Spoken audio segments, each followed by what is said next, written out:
நம்ம மக்கள் நம்ம கதை இந்த நிகழ்ச்சி மூலமா பொதுமக்களோட பிரச்சனைகளை வந்து முன்னெடுத்து அதுக்கான தீர்வுகளும் அதுக்கான வழிமுறைகளும் வந்து என்ன மாதிரி எல்லாம் அணுகலாம் அப்படிங்கிற ஒரு நோக்கத்துல நாங்க ஆரம்பிச்சிருக்கோம்.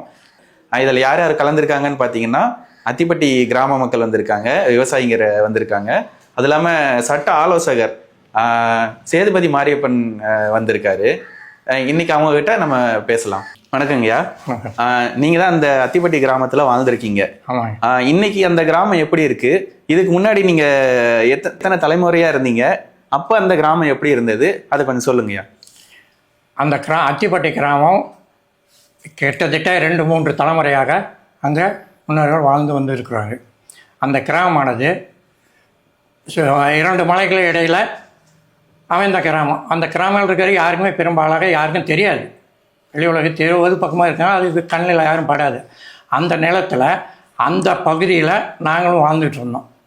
அதை வந்து 2004ஆம் ஆண்டு நீதிமன்ற தீர்ப்பு பிரகாரம் எங்களை வெளியேற்றுன்னு சொல்லி அதில் வந்து உண்மையான ஏரி இருந்தது. அந்த ஏரி எழுப்புறன்னு சொல்லிட்டு அது பக்கத்தில் இருந்த ஒட்டி இருந்த எங்களுடைய அத்திப்பட்டி சூரிய விவசாய நிலங்களை காலி பண்ணி இவங்களை எழுப்பிட்டாங்க. நாங்கள் ஓட்டும் போது நல்லா பூஞ்சோளம் மாதிரி அருமையான விவசாய நிலமாக இருந்தது. தற்பொழுது வனமாக மாறி எதுக்கும் பயன்படாத, அரசாங்கம் பயன்படுத்தாத, எங்களையும் பயன்படுத்தி விடாமல் அது அழிஞ்சு கொண்டு இருக்குது. அந்த நிலத்தை எங்களுக்கு மீட்டு தரணும், மீண்டும் வழங்க கோரி கிட்டத்தட்ட எழுப்பி 20 வருஷமாகியும் அரசாங்கம் எதுவும் செய்யாதனால பயன்படுத்திக்கலாம். எங்களுக்கு மீண்டும் அந்த நிலத்தை வழங்கணும்னு சொல்லி பல கட்ட போராட்டங்கள் நடத்தி கொண்டு வருகிறோம். 20 வருஷமா இப்போ நீங்கள் போராடிட்டு இருக்கீங்க. என்ன ஒரு முன்னேற்றம் இப்போ வந்து உங்களுக்கு கிடைச்சிருக்கீங்க? முன்னேற்றம் இது வரைக்கும் எந்த அதிகாரியுமே அதை பற்றி திரும்பி பார்க்கல. எங்களுக்கு எந்த ஒரு பலனும் கிடையல. அதனால் நாங்கள் உங்களை தேடி வந்திருக்கிறோம். வணக்கங்க சார். இப்போ வந்து அந்த அத்திப்பட்டி கிராமத்து மக்களோட கதையை வந்து கேட்டிருப்பீங்க. இவங்களுக்கு என்ன மாதிரி வந்து இந்த பிரச்சனைகள்லேருந்து வெளியே வரலாம், இவங்களுக்கு என்ன வந்து சட்ட ஆலோசனை கொடுத்தா கரெக்டாக இருக்கும், இது நீங்கள் சொன்னால் நல்லா இருக்கும். கண்டிப்பாக சார். அதாவது இப்போது இந்த அத்திப்பட்டி சூரியூர் கிராமத்தை பொறுத்த வரைக்கும் பிரிட்டிஷ் பீரியட்லேயே, அதாவது வெள்ளைக்காரர்கள் நம்மளை ஆண்ட காலகட்டத்திலேயே அந்த கிராமம் இருக்குன்றதுக்கு அதிகாரப்பூர்வமாக இருக்குது. அதே போல் 1889 கூட அரசு வெளியிட்டு இருக்கக்கூடிய கிராம பட்டியலில் அகரவரிசையில் அத்திப்பட்டியும் சூரியூரும் இருந்திருக்கு. இது பின்னிட்டு காலகட்டங்களில் வருவாய்த்துறையினாலேயோ அரசாங்கத்தினாலேயோ அன்றைய ஆட்சியாளர்களின் காலத்திலேயோ ஏற்பட்ட ஒரு சில இடர்பாடுகளின் காரணமாக அந்த 2 இடமும் திட்டமிட்டு மறைக்கப்பட்டிருக்கு. அதை தொடர்ந்து பின்னிட்டு வர எல்லாருமே அந்த மறைச்சதையே திருப்பி பாதுகாக்கணும், அரசு அலுவலர்களுக்காக சப்போர்ட் செய்யணுன்ற மாதிரி அரசாங்கமும் சரி எல்லாருமே அப்படி போயிட்டாங்க. இதை பின்னிட்டு அந்த முந்தைய நடைமுறையில் இருந்ததா அவர் சொல்லக்கூடிய அந்த வழக்கு உயர் நீதிமன்றத்தின் மூலமாக தான் எங்களை அப்புறப்படுத்ததா சொல்கிறாங்க அப்படின்றதா சொல்கிறாங்களே தவிர இன்னைக்கு வரைக்கும் அங்கே இருக்கக்கூடிய மக்களுக்கு எதனால் நம்ம வெளியேற்றப்பட்டோம் அப்படின்ற விவரங்கள் தெரியாது. அப்போது அந்த இடத்துல எதனால் வெளியேற்றப்பட்டோன்றதை அரசு வெளிவந்து சொல்லணும். என்ன காரணம், எதனால் வெளியே அனுப்பணும், அந்த இடத்துல என்ன இருக்குது, இவங்களுக்கு இன்னும் இடங்கள் இருக்கா இல்லையா, எது வரைக்கும் அந்த ஏரியோட அத்து இருக்குது அத்து இல்லையா அப்படின்ற விவரங்கள்லாம் அரசு வெளிப்படைத்தன்மையோட மாவட்ட நிர்வாகமும் மாநில அரசும் உடனடியாக முழு சர்வே பண்ணி அவங்க வெளிக்கொண்டாதான் தான் இதற்கான முதல் கட்ட தீர்வே கிடைக்கும். ஏன்னா ஐயாவோட காலகட்டம் பார்த்தோம்னாக்கா கிட்டத்தட்ட ஐயா சொல்றது 2-3 தலைமுறைகள் பார்த்தவர். அங்கே திருவிழாக்கள் இருந்திருக்கும், பண்டிகை இருந்திருக்கும், அவர் சொல்கிற மாதிரி பல ஊத்து கிணறுகள் இருக்குது. இது எல்லாமே இன்னைக்கு ஏமாற்றப்பட்ட சூழலில் அடுத்த தலைமுறைக்காவது அதை கொண்டு போய் கொடுக்கணும்னு நினைக்கிறாரு. அது கண்டிப்பாக வரவேற்கத்தக்கது. ஆனால் சட்டப்படியாக அரசாங்கம் முன் வரணும், அரசாங்கம் இதுக்கான ஸ்டெப் எடுத்து வெளிப்படுத்தணும். அதாவதுங்க, இப்போ வந்து தமிழ்நாடு அரசு விவசாயிகளை வந்து பாதுகாக்கிறதா சொல்றாங்க. அந்த மாதிரி உண்மையாலுமே பாதுகாக்கிறாங்களா, இல்லை பாதுகாக்கிற மாதிரி நடந்துக்கிறாங்களா? அப்படி ஒன்றும் பாதுகாக்கிற மாதிரி எங்களுக்கு தெரியலங்க. பாதுகாக்கிற மாதிரி இருந்தால் இதை வந்து இந்த அதிகாரம் உண்மையை சொல்லி இது பண்ணுறணும். அதாவது இது ஏரி நிலங்கிறாங்க. ஏரி நிலம்னா அந்த ஏரி கட்டுவதற்கு முன்னும் அது அரசாங்க புறம்பாக தான் நாங்கள் கேட்க மாட்டோம். ஏற்கனவே 2 ஊர் அத்திப்பட்டி சூரிய கிராமம் அந்த இடத்துல அந்த ஏரியில் இருந்திருக்கு. அதில் வந்து வேறொரு பகுதியில் இருந்த நீர்வரத்தை வரட்டாறு கூட்டான்னு சொல்லக்கூடிய பகுதியை தண்ணியை தேக்கிறதுக்கோசரம் இந்த பகுதியில் இருக்கிற தண்ணி மழை பெஞ்சு உபரி நீரை தேக்கிறதுக்கு ஏற்கனவே அத்திப்பட்டி ஏரின்னு அந்த இருக்கால அந்த கிராம பதிவேட்டில் இருக்குது. அப்படி இருக்க இவங்க அதை விட்டுட்டு இதை எதுக்கு விரிவு பண்ணுறாங்கன்னா, இந்த வரட்டாறு கூட்டாறு தண்ணியை தேக்குவசரம் அந்த அத்திப்பட்டி ஏரியை சர்வே 33 65 ஏக்கர் உள்ள அந்த ஏரியை விரிவாக்கம் செய்கிறாங்க. விரிவாக்கம் செஞ்சு இந்த தண்ணியை கொண்டு போய் தேக்குறாங்க. அப்படி தேக்கக்கூடிய தண்ணி வந்து 834 ஏக்கர் 45 சென்ட்டுன்னு அவங்க அரசாணையில் கூறுறாங்க. ஆனால் அந்த அரசாங்கம் 100 வருஷம் ஆகுதுங்க, 100 வருஷத்துக்கு மேலே ஆகுது. அந்த அரசாணை நீதிமன்றத்திலையும் காட்டல, மக்களிடையும் காட்டல. அதை மறைச்சி இவங்க 1985 அடங்கல் ஒன்றை காட்டி நீதிமன்றத்தில் வழக்கு தொடர்ந்து சொல்லி அதை மட்டும் காட்டி அதனுடைய பவுண்டரி கூட காட்டல நீதிமன்றத்தில். அதை பற்றி விசாரிச்சாங்களும் எங்களுக்கு தெரியல. அதை காட்டி இவங்க வாங்கிட்டாங்க. அப்படியே வாங்கினா நீதிமன்ற தீர்ப்பு பிரகாரம் அவங்க எவிஷன் பண்ணுறதுன்னு சொன்னாலும் அதுக்கான வருவாய்த்துறை ஆவணங்கள் இருக்கும். அந்த வருவாய்த்துறை ஆவணங்களை வச்சு அவங்க அந்த ஏரியை அகற்றினாங்களா? இல்லை. அந்த அரசாணை ஒன்று இருக்குது. அந்த அரசாணை இதுவரைக்கும் யாரும் வெளியிடலை, நீதிமன்றத்திலையும் கொடுக்கல. அப்படி இருக்கும்போது அந்த அரசாணையின்படி இப்போ நாங்கள் தகவல் உரிமை சட்டத்தில் போட்டு அந்த அரசாணையை வாங்கியிருக்கிறோம். அதை இப்போ வெளியே கொண்டு வரோம். அந்த அரசாணையை கூட நல்லா எடுத்துருக்கிறாங்கன்னு அந்த அதிகாரிகள் தான் எங்களுக்கு உறுதிப்படுத்தணும். அதை உறுதிப்படுத்தினா எங்களுக்கு நலம். உண்மையை சொன்னால் நான் கேட்கல. அவங்க தவறை செஞ்சுட்டு அந்த அரசாணையும் காட்டாமல் அதில் இருக்கிற நிலத்தையும் காட்டாமல் ஒட்டுமொத்த ஏரி 834 செய்ய அதை ஒட்டி நாங்கள் விவசாயம் செஞ்சுட்டு இருந்த நிலத்தை ஏரியோடு சேர்த்துக்கிட்டு அதில் வர மாதிரி வேறொரு பகுதியில் அந்த தண்ணி வர்றதை இதில் தண்ணி வர மாதிரி ஒரு மேப்பை போட்டு வைக்கிறாங்க. அந்த மேப்பும் அதை அந்த வருவாய்த்துறை ஆவணத்திலேருந்து அகற்றப்பட்டு எங்களை எவிஷன் பண்ண பின்னால் புதிதாக ஒரு மேப்பு போட்டு அந்த சூரியூரில் சர்வே எண் 1 என்பது இருப்பதை அரசு பொறுப்பு இருக்கிறதை வனத்துறைக்கு சேர்ந்த மாதிரியும் மீதி சூரிய ஆத்துப்பட்டின தண்ணி வர மாதிரி ஒரு மேப் போட்டு இப்போ எங்களுக்கு கொடுத்து வச்சுட்டு இருக்கிறாங்க. அதே போல் அத்திப்பட்டி சூரியூருங்கிறதுல இந்த உண்மையான ஏரி பகுதி அதுக்கோசரம் நாங்கள் போய் அவங்கள ஏரி கொடு அதை பண்ணலாம் நான் கேட்கல. அந்த 834 ஏக்கர் போய் இந்த விவசாய நிலங்களை அவங்க எங்களுக்கு கொடுக்கணும் தான் நாங்கள் பலகட்ட வருஷமாக போராடிட்டு இருக்கிறோம். அதனால் நாங்கள் முக்கியமாக கேட்குறது, நீதிமன்ற தீர்ப்பு எடுத்தாலும் சரி, எதை முடியுமோ எடுத்திருந்தாலும் சரி, அந்த அந்த அரசாணை 1928 மத்திய அரசாங்கம் அனுமதி வாங்கி மாநில அரசாங்கம் சேலம் முனிசிபாலிட்டிக்கு தண்ணீர் தான் எடுத்துக்கணும்னு சொல்லி ஒரு உத்தரவு போட்டு அதில் சில கண்டிஷனில் தண்ணீருக்கு தான் பயன்படும், வேறு எதுக்கும் பயன்படும். அந்த 834 ஏக்கரில் தான் கொடுத்துருக்குது. அதெல்லாம் 4 ஊரை கட்டுறாங்க. அந்த 4 ஊரில் எந்தெந்த ஊரில் எந்தெந்த சர்வே நம்பரை எவ்வளோ பரப்புள்ள நிலம் எடுத்தாங்கன்னு எங்களுக்கு விளக்கம் கொடுக்கணும். அப்படி விளக்கம் கொடுத்ததுலையும் அந்த பணமரத்துப்பட்டியிலும் திப்பம்பட்டியிலும் சர்வே எண் இல்லாத சர்வே நம்பரை எடுத்துன்னு சொல்லி காட்டிக்கிறாங்க. தவறான பொய்யான ஒரு தகவல் கொடுத்துறாங்க. அதே மாதிரி மீதியுள்ள 1400 ஏக்கர் அத்திப்பட்டி, சூரியூர், திப்பம்பட்டி, பணமரத்துப்பட்டி அண்டு அம்மாப்பேட்டை 5 ஊரை காட்டுறாங்க. 5 ஊர்னா நிலம் எடுத்துருக்கிறது அந்த 830 அத்திப்பட்டியில் மட்டும்தான் எடுத்துருக்கிறாங்க. பணமரத்துப்பட்டியா திப்பம்பட்டியா சூரியூரோ இல்லை எதுலேயும் அதில் இல்லை. சூரியூரோ அத்திப்பட்டி தாண்டி இருக்குது. அதனால் இந்த அந்த 5 ஊரும் பணமரத்துப்பட்டியில் அங்கே இருக்குது, திப்பம்பட்டி இங்கே இருக்குது, அம்மாப்பேட்டை அந்தாடு இருக்குது. இதிலேயே ஏற்கனவே 4 ஊர் எடுத்துருக்குறாங்க, இதில் 5 ஊரை காட்டுறாங்க. அப்போ இந்த அரசாணையும் எங்களுக்கு சந்தேகமாக இருக்குது. அதனால் இந்த அரசாணையும் அந்த 1985க்கு முன்னால் 1900 3 சர்வே பண்ணிருக்கிறாங்க. 1905, 1937, 1985. அந்த 85 எப்படி இது ப்ராடு பண்ணுறாங்க? 82 உண்மையான ஏரியில் இருக்கிறவங்க கேஸ் போடுற விவரம் தெரியாமல் போய் கேஸ் போடுறாங்க, எந்த ரெக்கார்டு இல்லாமல். அது இவங்க கேஸும் முறையான இடத்துல அரசாங்க தரப்பில் இருந்து அவங்க என்ன சொல்கிறாங்கன்னா, வாய்மொழி சாட்சியமோ கடித போக்குவரத்து கீழ்கோர்ட்டில் இவங்க விவசாயி சொல்கிற வாய்மொழி சாட்சியத்தை ஏற்காமல் அந்த கடித போக்குவரத்தையும் இதை வச்சு தீர்ப்பு பண்ணுறாங்க. வழக்கு இந்த விவசாயிகளும் மேல்முறையீடும் பண்ணலை.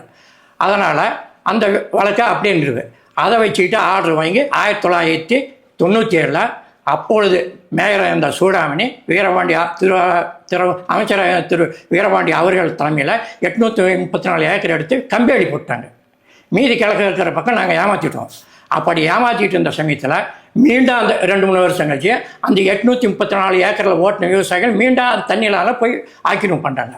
அதை காலி பண்ணணும்னு சொல்லி தான் போய் கோர்ட்டுக்கு போகிறாங்க. 2004 கோர்ட்டுக்கு போகிறாங்க.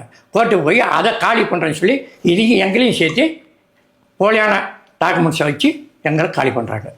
அந்த 85க்கு முன்னால் 2 இடங்கள் இருக்குது. அந்த 2 இடங்களில் ஒரு இடங்களில் கூட ஒரு எப்பயும் காட்டல அடங்கலையும் இல்லை. அந்த அடங்கள்ல 1905 4 ஏக்கர் 25 சென்ட். அது பணமரத்துப்பட்டி கிராம வரைபடத்துலேயும் இல்லை, ஏரின்னு ரெக்கார்டும் இல்லை. 1905 85 வர 1985 2130 ஏக்கர்னு காட்டுறாங்க. ஏக்கர் வந்து 2862 ஹெக்டேர்னு காட்டுறாங்க. ஏக்கரை ஹெக்டராக பண்ணி இவங்க ஒட்டுமொத்தமாக காலி பண்ணுறாங்க. ஜனங்களுக்கு, படிக்காத ஜனங்களை இவங்க தான் அறிவுரை கோரி இவங்க காப்பாற்றுறாங்க. இப்படி ஒரு நிலைமை இருக்குது. எதனால் இப்பொழுது இந்த அந்த ஒரு ரெக்கார்டை வச்சுட்டு இவங்க அதை வச்சுக்கிட்டே பயன்படுத்துகிறாங்க. அப்படி எழுப்பி அரசாங்கம் ஏதாவது பயன்படுத்துவாங்க, நமக்கு வேலை கிடைக்கும், நாங்களும் 20 வருஷம் காத்துக்கிட்டு இருந்தோம். அவங்களும் பயன்படுத்தலை, எங்களையும் பயன்படுத்தலை. அதே போல் அந்த 834 ஏக்கரில் தண்ணி வறண்டு போய் அதில் 3 கிணறு வெட்டி 150 முடிக்கு மேலே வெட்டி அதுலேயும் தண்ணி இல்லை. அந்த 834 ஏக்கரே பராமரிப்பும் பண்ணலை, எதுவுமே பண்ணலை. அந்த அணை கட்டுவது வெள்ளைக்காரன் கட்டிக்கிட்டு போனதோடு சரி, திரும்பி வந்து அந்த எந்த அதிகாரியும் பராமரிப்பும் பண்ணலை, எதுவும் இல்லை. நேரில் வந்து பாருங்கள், அதை தான் நாங்கள் படம் பிடிச்சி இவங்க ஏமாத்தலாம் படம் பிடிச்சி வெளி உலகத்துக்கு கொண்டுட்டு வரோம். அந்த வெறுப்பில் இப்போ எங்கள் மேலே பொய் கேஸ் போட்டுக்கிறாங்க. மாநகராட்சி எந்த ஆதாரமும் இல்லைங்கிறாங்க.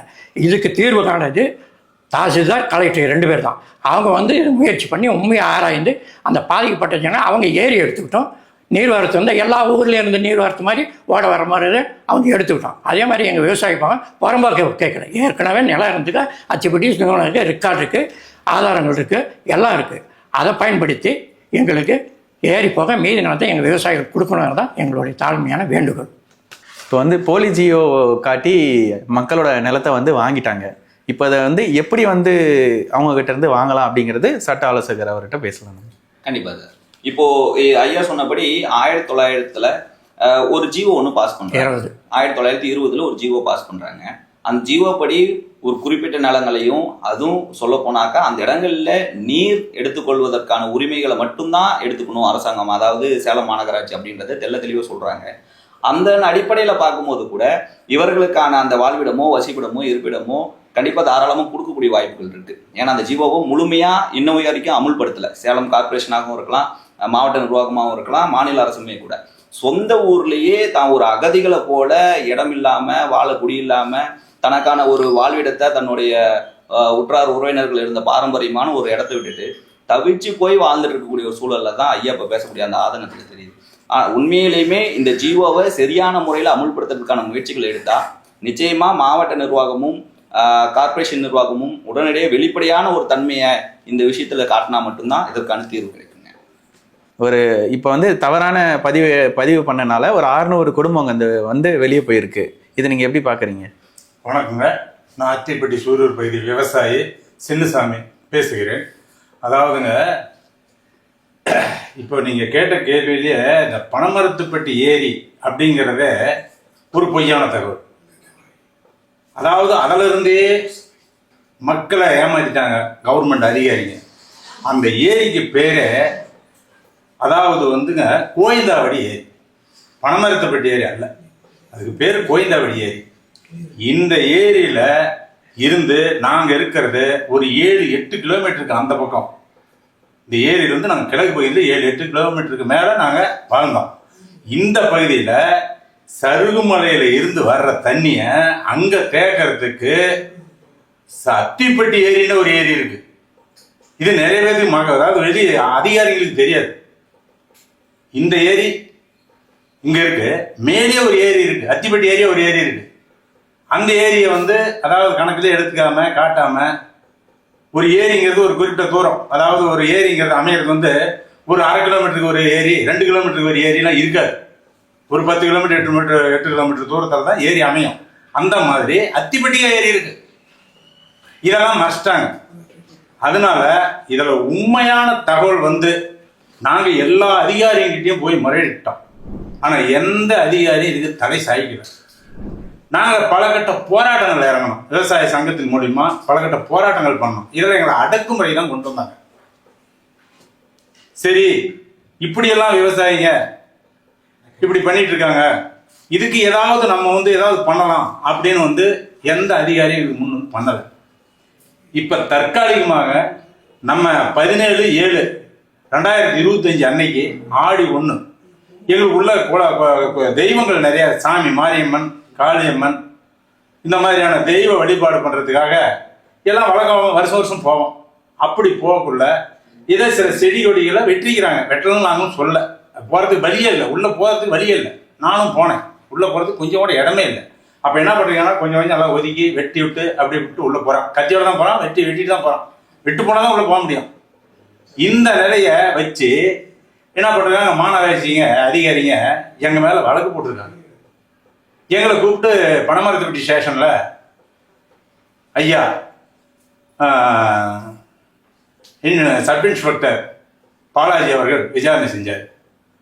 விசாரணையில் வந்து இந்த மாதிரி உங்கள் மேலே வழக்கு போட்டிருக்கு, நீங்கள் தவறான முறையில் போய் மரத்தெல்லாம் வெட்டிருக்கிறீங்க அப்படின்னு சொல்லி எங்களை வந்து அட்வைஸ் பண்ணி அனுப்பிச்சி வச்சார்.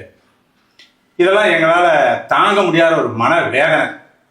ஒரு ஆயிரக்கணக்கான மக்களை கொடுக்கு, அதாவது 500 குடும்பம், கிட்டத்தட்ட நாங்கள் ஒரு 3000 பேர், எங்களை சேர்ந்த உயிரினங்கள் ஆடு மாடு அது 5000. இதெல்லாம் அங்கே தான் இருக்கு, அங்கே தான் மேய்ச்சிட்டு இருக்கோம், அங்கே தான் இருக்கு. இதையெல்லாம் பொருட்படுத்தாத, எங்களுக்கு பாதுகாப்பே இல்லாத இலங்கையில வர அகதிக்கு எதுதோ செய்யறான். கொண்டு வந்து கட்டடம் கட்டி கொடுக்குறான், கொண்டு வந்து நிலம் நிறுத்துறான், அவனுக்கு சோறு போடுறான், அதை பண்றான். இந்த நாட்டுக்கே சோறு போடக்கூடிய விவசாயினுடைய நிலைமை ரொம்ப மோசமாக போயிட்டு இருக்குதுங்க. இது ஒரு வேதனையான செயலாக நாங்கள் நினைச்சு நாங்கள் வந்து உங்ககிட்ட முறையிடுறோம். அங்க இருந்து 600 குடும்பங்கள் இப்ப என்ன நிலைமையில இருக்காங்க?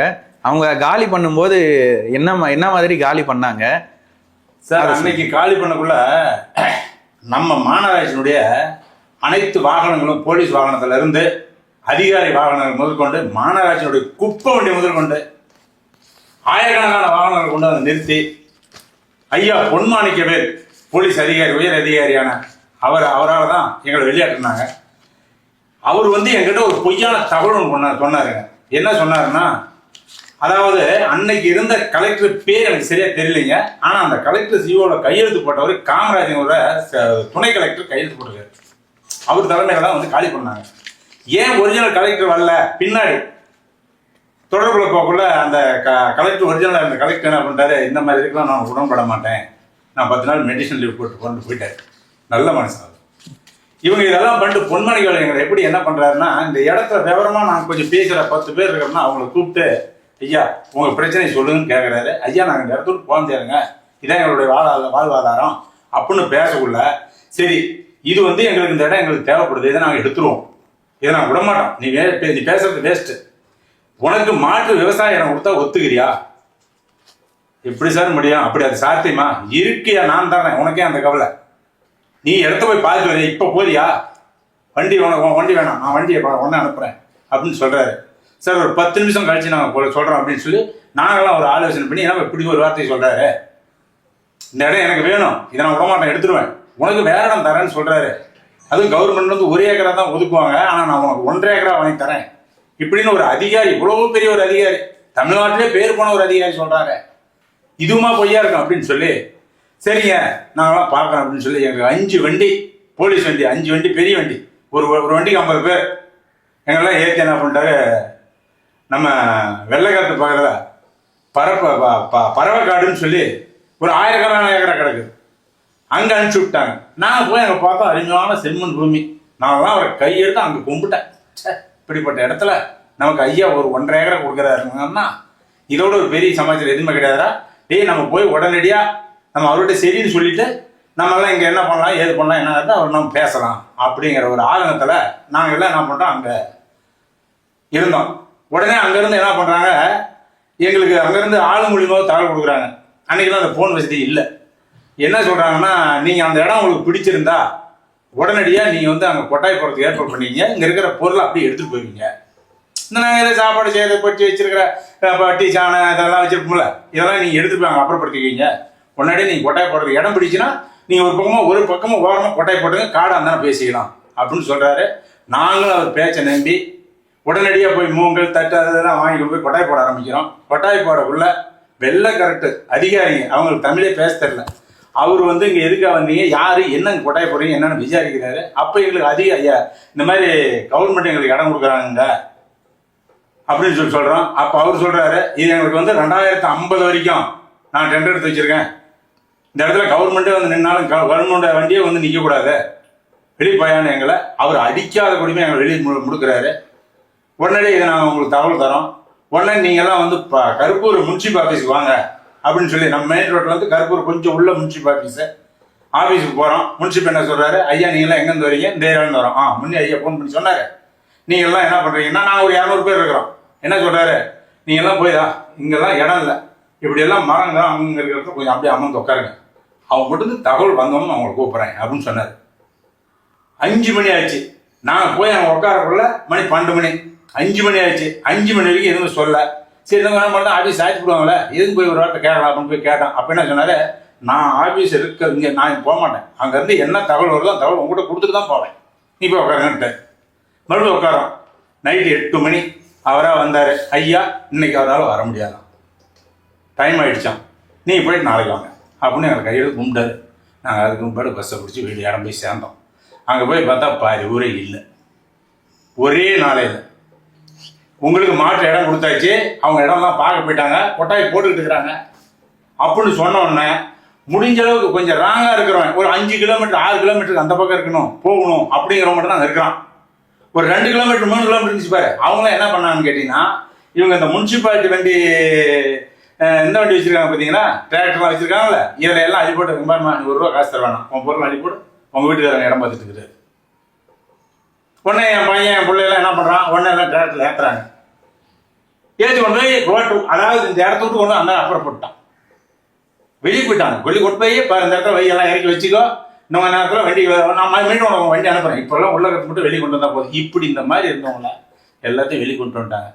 கிட்டத்தட்ட 8 நாள் இது நடந்தது. இந்த 8 நாள் நீட்டிப்பு எதுக்கு கொடுத்தாங்க கேட்டினா, எங்களுக்கு அவகாசம் கொடுத்தாங்க. எதுக்காக கொடுத்தாங்கன்னா, என் காட்டில் இருக்கிற விவசாயம் பெரும்பாலும் மரவள்ளி கிழங்கு, கிட்டத்தட்ட ஒரு 500 ஏக்கராவில் மரவள்ளி கிழங்கு.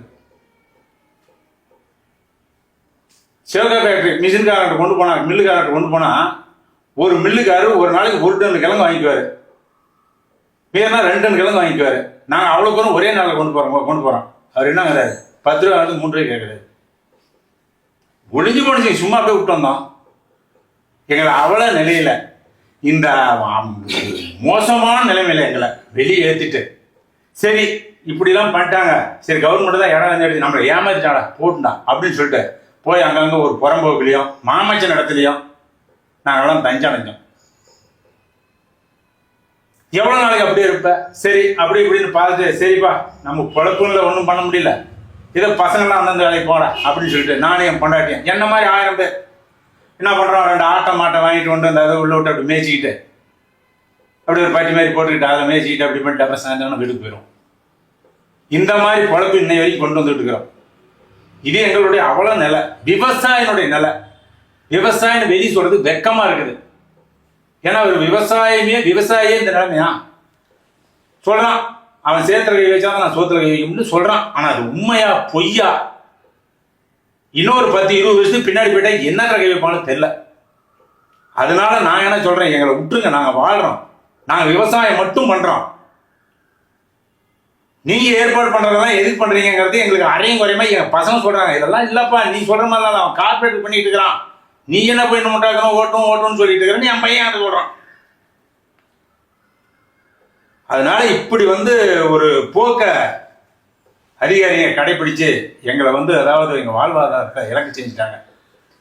நாங்க இப்போ ஒரு முடிவு வந்துட்டோம், செத்தாலும் பரவாயில்ல, நம்ம எந்த இடத்துல வாழணுமோ அதே இடத்துல சாவலாம், நாங்க விட போறதா இல்லை. இந்த மாதிரியான பலகட்ட போராட்டங்கள் அதிகாரிங்க ஒரு நினைச்சாங்கன்னா 2 நாள்ல இதை என்னன்னு சொல்லலாம். அவங்க அதிகாரிங்க மட்டும் முடிவு பண்ணி, என்னப்பா இவ்வளோ பெரிய பிரச்சனையா, என்னமோ சினிமா பண்ணிங்கிறாங்க, இது அத்திப்பட்டி காணுங்கிறாங்க, இது உண்மை நிலைமை என்ன, நாங்களே சொல்றோம் 72 இருக்குது, 85 காணும், அந்த பேப்பர் எடுத்து பார்க்கறவங்களுக்கு என்ன டைம் ஆகும்? இவ்வளவு அதிகாரிகள் எதுக்குமா கவர்மெண்ட் நியமிச்சு வச்சிருக்குது? சும்மா வச்சுட்டு உங்களுக்கு சம்பளம் கொடுக்கறதுக்கா? மக்கள் பிரச்சனை தீர்க்கறதுக்குங்க. ஆனா எந்த பிரச்சனையும் நாங்க ஏறாத இடம் இல்லைங்க. தாசில்தார் முதற்கொண்டு, கலெக்டர் முதற்கொண்டு, ஆர்டிஓ முதற்கொண்டு, எஸ்பி கிட்ட இருந்து, டிஎஸ்பி கிட்ட இருந்து, கோட்டாட்சியர்ல இருந்து ஒவ்வொரு அதிகாரியா நாங்க சிட்டியில எல்லாம் பார்த்துட்டோம். சரி இதுக்கு மேல பணமரத்துக்கு போலாம்னு சொல்லி பணமரத்து முனிசிபல்ல இருந்து ஆர்ஐல இருந்து அவ்வளவு அதிகாரிகளும் ஏறி இறங்குறோம்.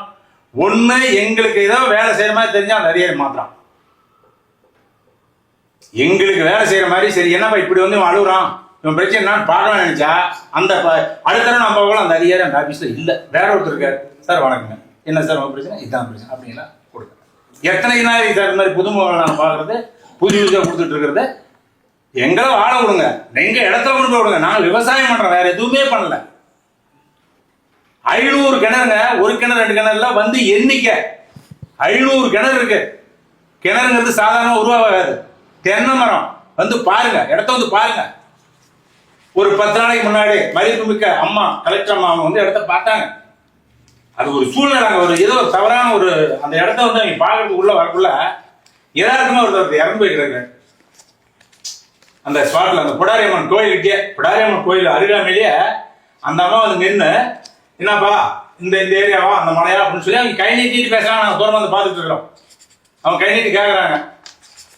இவங்க சொல்றாங்க அப்ப இதான் அப்படி இப்படின்லாம் பேசிட்டு ஒருத்தர் எழுதிட்டு இருக்கிறாரு பக்கத்துல. உடனே அந்த வண்டி டிரைவர் பார்த்து, என்ன அவர் வாய் பிறந்துட்டு இருக்கிறாரு, என்ன ஆச்சு பாருங்கிறாரு. ஒருத்தர் போறாரு. அவங்க தான் வேற, நாங்களாம் கிட்டே போகல. அவங்க பாக்குறாங்க, ஓ அம்மா இறந்து போயிட்டு இருக்கிறாரு. வண்டி எல்லாம் எடுத்துட்டு வர ஏவா யாரோ ஒருத்தர் இறந்து போயிட்டு இருக்கிறாப்பா பாருங்க, நாங்கள் போலீஸ் தகவல் கொடுத்துறோம், போலீஸ் வந்துடும், நீங்க ஆகிட்டு பாருங்க அப்படின்னு சொல்லிட்டு அதோட நம்ம போயிட்டாங்க. இல்லைன்னு அவங்க உள்ள வந்திருப்பாங்க, பார்த்துருப்பாங்க, எங்களுக்கு ஏதோ நல்லது நடந்திருக்கும். ஆனா அது வந்து ஒரு துர்பாகியம் நடந்து போச்சு அந்த இடத்துல. அந்த அவர் இறந்தனால அவங்க உள்ள வரலாம அப்படி பார்த்து போயிட்டாங்க. ஆனா அந்த அம்மா பார்த்துட்டு இங்க வந்து ஏறி ஸ்டார்ட் ஆகுது. அடுத்தது அந்த அம்மா புத்திசாலித்தனமா அணை எங்க இருக்கு, அடுத்தது கழுங்கு எங்க இருக்கு, இது கரை எங்க இருக்குது, எல்லாமே பார்த்து போயிருக்காங்க. அவங்களுக்கு நல்லா தெரியும் இது வந்து இவ்வளவு உயரத்தில் இருக்குது, இத்தனை கிலோமீட்டருக்கு இந்த பக்கம் தான் ஏறி இருக்குது, எல்லாருக்குமே நம்ம பார்த்து போயிருக்காங்க. இது வரைக்கும் இல்லாத ஒரு நடவடிக்கை. அந்த மாதிரி நல்ல ஒரு முடிவு எடுப்பாங்க அப்படின்னு தான் நம்பிக்கிட்டு இது வரைக்கும் இருக்கிறோம். ஆனா வழிபாடு செஞ்ச போன எங்களை வேற திசை திருப்பி, இவங்களே வனராட்சிய திசை திருப்பி நீங்க எல்லாம் வந்து மக்களை தூண்டி விட்டு இந்த மாதிரி வந்து கொண்டு போய் மாட்டோம் அப்படியே காடை ஓடுற மாதிரி ஏதோ பண்ணுங்க மறைமுகமா அப்படின்னு தூண்டி விட்டீங்க அப்படின்னு சொல்லி ஏதோ வழக்கு போட்ட மாதிரி சொல்றாங்க. அது என்ன சாத்தியமா நமக்கு தெரியலீங்க. இந்த மாதிரி ஒரு மனப்போக்களை எங்களை கொண்டு போயிட்டு இருக்கிறாங்க. எங்களை திசை திருப்புறாங்க. ஏதாவது ஒன்று பண்ணி இப்படி போலீஸ் வச்சு மிரட்டிக்கிட்டு அப்படி இப்படின்னு சொல்லி இவன் அப்புறப்படுத்திடணும், இவன் மறுபடியும் வரக்கூடாது அப்படின்னு சொல்லி எங்களுக்கு நாங்கள் அதாவது அங்கே நாங்கள் போய் ஏதாவது தவறான முறையில் ஏதாவது நாங்கள் வந்து வேற பண்ணால் கஜா செடி வளர்த்தா அல்லது வேற ஏதாவது நாங்கள் பண்ணோம்னா நீ என்ன எங்கள் மேலே சட்ட ரீதியாக நடவடிக்கை எடு. நாங்கள் ஏற்கனவே விளைவிச்ச நெல், கரும்பு, சோளம், ஆரியம், பூச்செடிகள், என்னென்ன பூ வகைகள் அத்தனையும் எல்லாமே பருத்தி, இப்படி எல்லாம் பல விதமான அன்னதானப்பட்டியில தாலகாப்பட்டி கேட்ல மாரியம்மன் கோயில்ல ஒரு மார்க்கெட் இருந்தது. அன்னைக்கு மார்க்கெட்டே இல்லைங்க. இன்னைக்கு அந்த மார்க்கெட் தான் காய்கறி அத்தனை இறங்கும். பனமரத்துப்பட்டியில சந்தையில திங்கட்கிழமை சந்தை, அந்த சந்தைக்கு திங்கட்கிழமை காய்கறி எல்லாம் கொண்டு வந்து இறக்கும். அங்கிருந்து வாங்கி அங்கிருந்து டவுனுக்கு கொண்டு வந்து வித்தாங்க. இன்னைக்கு பனமரத்து சந்தையில டவுன்ல இருந்து வாங்கிட்டு போய் வித்துட்டு இருக்கிறாங்க. டவுன்ல இருந்து சந்தை அன்னைக்கு நான் அதான் இப்ப நல்லா கேளுங்க, சந்தை அன்னைக்கு நாங்க கொடுக்கிற காய்கறியை வாங்கி சந்தையில வித்து சந்தையில இருந்து எடுத்து டவுனுக்கு கொண்டு வந்தாங்க. ஆனா இன்னைக்கு அந்த நிலம் மாறி டவுன்ல இருந்து காயை கொண்டு வந்து பனமரத்து சந்தையில வித்துட்டு இருக்கிறாங்க. ஆனால் அப்படி மார்க்கெட்டே இன்னைக்கு இல்ல. அந்த மார்க்கெட்டுக்கு வர அத்தனை காய் எங்க காய். ரெண்டாவது, நம்ம வஉசி மார்க்கெட்ல பூ நிர்ணயம் பண்ணக்குள்ள பனமரத்துப்பட்டி, அத்திப்பட்டி, ஜல்லுத்துப்பட்டி, கம்மாளப்பட்டி இந்த ஏரியாவுடைய பூக்கள் வந்தாதான் நிர்ணயம் பண்ண முடியும். அந்த மாதிரியான பூக்கள் நாங்கள் தயார் பண்ணி கொடுத்துட்டு இருந்தோம். குறிப்பா அந்த பகுதியிலே சொல்றேன், நான் எங்க அத்திப்பட்டி சூரியர் மட்டும் சொல்லல. இப்படியெல்லாம் வாழ்ந்து இருந்த பகுதியை இன்னைக்கு அழிச்சு இன்னைக்கு காரு போய் நின்னா உண்மையிலேயே சார் நின்னா மன வேதனை. அங்க போயிட்டு வரனா நைட்ல போக முடியாது, போக முடியல, தூக்கம் வரல. அப்படியே மதுரையிலே உருகி படுத்து அப்படியே எப்படி இப்படி பறந்து அப்படி இப்படி கிடக்கிறோம். ரெண்டாவது, இதுல இன்னொரு பெரிய விஷயம் என்னன்னா, இந்த 500 குடும்பமும் கெட்டு போயிடுச்சுங்க. எப்படி கெட்டு போயிடுச்சுன்னா, அது வந்து அதிகாரிகளுக்கு புரியும். அதாவது நான் வந்து விவசாயம் செஞ்சுட்டு இருந்தேன், அருகாமையில என் பையனை என்னால படிக்க வைக்க முடியல. படிக்க வைக்கலாம், முடியாமலாம் போகாது. பையனை வந்து பள்ளிக்கூடம் படிக்க வைக்க முடியலங்கிறோம் அப்பனே இல்லை, பள்ளிக்கூடம் படிக்க வைக்கலாம். ஆனா எங்களுக்கு போதிய ஆதாரம் இல்லை. கரெக்டான நேரத்தை எங்களை வெளியே பிடிக்கல. என் பையனுக்கு 6 வயசு 7 வயசு 3 பையன். ஒரு பையனுக்கு 6 வயசு, ஒரு பையனுக்கு 7 வயசு, ஒரு பையனுக்கு 10 வயசு. இந்த வேற வயசுல வெளியேற்றிட்டேன். நான் இவங்களுக்கு சோறே போட முடியல. நான் தான் கெட்டு கலப்பை மம்முட்டி கலக்கட்டுன்னு போனேன். இன்னைக்கு அவனும் அதே கலப்பை மம்முட்டி கலக்கட்டுன்னு போயிட்டான். கூலி வேலைக்கு போயிட்டுருக்காங்க. இதெல்லாம் மன வேதனையா இருக்கு. தயவு செஞ்சு எதையாவது இந்த அதிகாரிங்க எங்களுக்கு அவங்க கால கையை நாங்கள் பிடிச்சி கெஞ்சிட்டு கேட்குறோம், எங்களை விட்டுருங்க, கொடுங்க, நாங்கள் பிழைச்சிக்கிறோம். வேற ஒண்ணுமே நாங்கள் கூட அவங்க கேட்கலீங்க. எங்க இடத்த கேட்கறோம், குறிப்பா அது எங்க இடம். நீ வந்து கேட்ப, இப்ப நீ அன்னைக்கு கூட போலீஸ் ஐயா சொல்றாரு, ஏயா நீ கோர்ட்டுக்கு போங்கிறாரு. எங்கடா ஆதாரம் தான் கோர்ட்டுக்கு போயிருந்தேன் இருந்தது ஆதாரம். நம்ம சுதந்திரம் அடைஞ்ச பின்னாடி முதல் தடவையா ஒரு மலையாள கவுண்டர் செங்கோடன் சொல்லி முதல்ல காங்கிரஸ்ல எம்எல்ஏ பனமரத்துப்பட்டி தொகுதியில் நின்று ஜெயிக்கிறார். நான் இப்ப அவர் 30 வருஷத்துக்கு முன்னாடி அவர்கிட்ட இந்த ஆதாரம் இருக்கிறதா சொன்னாங்க. ஆத்தூர்ல குடியிருக்கிறாரு, ஆனா இப்ப இறந்துருப்பாரு. ஆத்தூர்ல போய் நேரடியாக அவர் வீட்டுக்கு போறோம். அவர் ரொம்ப வயசாகி போச்சு, 30 வருஷம் முன்ன சொல்றேன். போறோம், முன்னாடி உட்காந்துருக்காரு. பக்கத்து தெருவில் கேட்குறோம், சொங்கோட ஐயா வீடு எதுன்னு கேட்குறோம். எந்த சொங்கோட ஐயான்னு கேட்குறாங்க. எம்எல்ஏ சொங்கோடங்கிறேன். வாங்க அந்த வீடு தான் அப்படின்னு காட்டுறாங்க. போகிறோம், போனால் அவர் முன்னாடியே இருக்கிறாரு. ஐயா நாங்கள் வந்து இந்த மாதிரி முன்னாள் எம்எல்ஏவை பார்க்க வந்திருக்கோன்னா, நான் தான் சொல்லுங்க போங்க, பிரச்சனை போய் எங்கேருந்து போறீங்கன்னு கேட்குறாரு. அவர்லாம் அவர் தீவிர காங்கிரஸ்காரு, நல்ல மரியாதை உள்ள மனிதன்.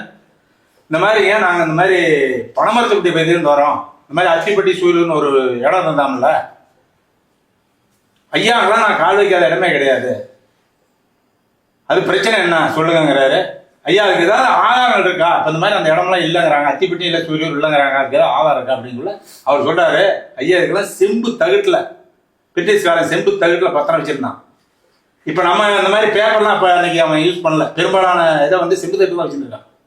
அவர் சொன்னார் இது செம்பு தகட்டில் இருக்குது, எனக்கே இருக்குது ஆதாரம், ஆனால் இப்போ நான் அதை எடுத்து என்னால் கொடுக்க முடியாது. ஏன்னா அவர் முன்னாள் எம்எல்ஏ, அவருக்கு சில தகவல் தெரியும். அவரு என்ன யாரையோ கேட்டு கொடுப்போம், அல்லது என்ன பண்ணும் எப்படிங்கிறத முறையாக பண்ணாது. ஒரு 15 நாள் கழிச்சு வாங்கப்பா இதுக்கு பதில் தரேன்னாரு. 15 நாள் கழிச்சு போனோம். ஐயா தேடி பார்த்தா காணுன்ட்டு. சரிங்க ரொம்ப நன்றி அப்படின்னு சொல்லிட்டு வந்துட்டோம். இதுதான் உண்மை நிலை. அதுக்கு பின்னாடி நாங்களும் முடிஞ்ச அளவுக்கு போராட்டம், அது இது லொட்டு லொசுக்கு எல்லாம் பண்றோம். எல்லா அதிகாரிகளும் போய் பார்க்குறோம், இதே பொழப்பா இருக்கிறோம். ஆனா எதுவுமே இது வரைக்கும் எங்களுக்கு விடையா கொடுக்கல. அப்புறம் இதுக்கு மேலே அநேகமாக உங்கள்கிட்ட வந்திருக்கோம். நீங்கள் இதுக்கு என்ன முயற்சி பண்ணி பண்ணுங்க, உங்களுக்கு உறுதுணையாக இருந்து நாங்கள் எல்லாமே செய்கிறோம். நீங்கள் எங்களுக்கு உறுதுணை எல்லாமே செய்யுங்க. நன்றி, வணக்கம். அதோடயா இது எழுப்புநாள் வந்து காந்தி பிறந்த அக்டோபர் 2, 3 சனி ஞாயிறு கிழமைகளில் எங்களை வெளியேற்றுறாங்க. காந்தி பிறந்த நாளைக்கு எல்லாத்தையும் லீவ் விட்றாங்க, அன்றைக்கி எங்களை கொள்கிறாங்க. ஒரு தேசப்பிதா நாள்லேயே எங்களை கொள்கிறாங்க. இவங்க நாட்டை காப்பாற்றுறாங்க. இப்போ ஐயா சொல்லிட்டு இருக்க மாதிரி ஒரு என்ன சொல்றதுன்னா, ஒரு உண்டுக்கட்டாக ஒரு கட்டாயத்தின் பேர்ல ஒரு ஆசை வார்த்தைகளை காட்டி ஒரு இடத்துல, அதாவது அவங்களோட சொந்த பூர்வீக இடத்துல, பாரம்பரியமான இடத்துல இருந்து அப்புறப்படுத்தியிருக்காங்க. ஐயா சொன்ன மாதிரி அன்றைய காவல் நிலையத்துல நம்ம இந்த வாசாத்தி படுகொலை பார்த்துருப்போம். கிட்டத்தட்ட பல மலை கிராம மக்களை சித்திரவாதிக்கு உட்படுத்தி அவங்கள ஆட்படுத்தி கிட்டத்தட்ட அதுக்கு நீதி கிடைச்சதுனாக்கா இப்போ ஒரு கொஞ்ச நாளைக்கு முன்னாடி தான். அது நடந்து கிட்டத்தட்ட 20-30 வருடங்களுக்கு அப்புறமே அதே போல ஒரு வன்மமான ஒரு முறையில ஒரு வஞ்சம் வச்சு தீர்க்கக்கூடிய ஒரு வகையில தான் காவல்துறை அன்னைக்கு நடந்திருக்காங்க. இன்னைக்கே நிறைய லாக்அப் டெத் பார்த்துட்டு இருப்போம். அந்த மாதிரியான சூழ்நிலை காவல்துறை நடந்துக்கிற போக்கு வந்து ஒரு சில சூழல்கள் வந்து ரொம்பவுமே அபாயகரமானதாக தான் இருக்கு. அதில் தான் குறிப்பிட்டு சொல்லணும்னாக்கா ஐயா சொன்ன மாதிரி நம்ம அத்திப்பட்டி சூரியூர் கிராம மக்களை திட்டமிட்டு மேலதிகாரிகள் சொல்லக்கூடிய விஷயங்களை கேட்டு திட்டமிட்டு இவங்களை அந்த இடத்துல அப்புறப்படுத்தி கொடுக்கணும், அரசாங்கத்திட்ட ஒரு நல்ல பேர் வாங்கணுன்ற ஒரு குறிக்கோளோட நடந்த மாதிரி இருக்கு ஐயா சொல்லக்கூடிய விஷயங்கள். அப்படி இருக்கப்போ கண்டிப்பா சட்டத்திற்கு புறம்பாக ஒருத்தர் அவரோட வாழ்விடத்துல இருந்து அப்புறப்படுத்தி இன்னொரு இடம் மாற்றுறது இந்திய அரசியலமைப்பு சட்டத்துக்கே அபாயகரமான ஒரு விஷயம், இந்திய அரசியலமைப்பு சட்டத்திற்கே ஒரு எதிர்ப்பான ஒரு விஷயம்.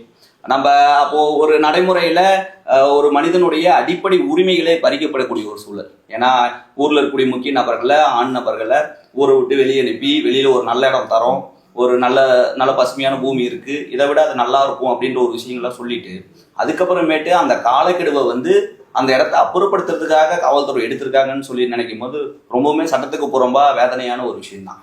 இதை இன்னைக்கு இருக்கக்கூடிய காலகட்டங்கள்ல கண்டிப்பாக நீதிமன்றத்தை அணுகி இந்த சட்டத்துக்கு புறமான இந்த செயல்பாடுகளை நிரூபிக்கப்பட்டது அப்படின்னாக்கா கண்டிப்பா நீதியும் நியாயமும் கிடைக்கிறதுக்கான வாய்ப்புகள் ரொம்பவே அதிகம். தொடர்ந்து இந்த மாதிரியான சம்பவங்கள் இன்னும் நிறைய ஊர்கள் இருக்கலாம் கூட. நம்ம அது இவங்க சொல்றத போது ஏன்னா சேலத்திலேயே இருக்கோம், நமக்கே இது நாள் வரையிலும் தெரியாத ஒரு விஷயமா இருக்கு. அப்போ கண்டிப்பா சட்டத்தின்படி இந்திய அரசியலமைப்பு சட்டத்தை பயன்படுத்தி நம்ம உச்ச நீதிமன்றத்துக்கு உயர் நீதிமன்றத்துக்கு போனோம்னா நிச்சயமா நீதி கிடைக்கும்.